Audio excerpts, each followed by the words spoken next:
Hello hi friends जय जगन्नाथ नमस्कार। आज सकाळु सकाळु आमर एइछि घरे कौन देखि नियंतु बेलपणार प्रिपरेशन। बेलपणा देह ପାଇଁ बहुत भल। ଆପଣ ଯଦି ବେଲ କିଣିକି ମାର୍କେଟରେ ମିଳୁଛି ନେଇ ଆସନ୍ତୁ। ଯଦି ଆପଣଙ୍କ ବାଡ଼ିରେ ବେଲ ଗଛ ଅଛି ତ ବେଲ ଆପଣ ନିଜେ ସେଇ ଦେଶୀ ବେଲ ହିଁ ଆପଣ ପାରିକି ତାକୁ ପଣା କରିକି ପିଅନ୍ତୁ।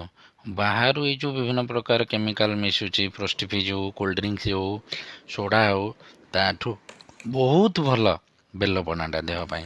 ଆପଣଙ୍କର ପେଟ ଥଣ୍ଡା ରଖିବା ସହିତ ଆପଣଙ୍କର ଗ୍ୟାଷ୍ଟ୍ରିକ୍ ସମସ୍ୟା, ପେଟର କୌଣସି କୋଷ୍ଠକାଠିନ୍ୟ ଯାହା ବି ଆପଣଙ୍କର ପେଟର ସମସ୍ୟାକୁ ଦୂର କରିବ ଏ ହେଉଛି ବେଲପଣା। ତା ସହିତ ଆପଣ ଟିକେ ଗୁଜୁରାତି ଗୁଣ୍ଡ, ଗୋଲମରିଚ ଗୁଣ୍ଡ ଏବଂ ଆପଣ ମିଠା ଯେଉଁ ଅନୁସାରେ ପିଇବେ ଅଳ୍ପ ମିଠା କରିବେ, ଚିନି ସେଇ ଅନୁସାରେ ଆପଣ ପକାଇଦେବେ।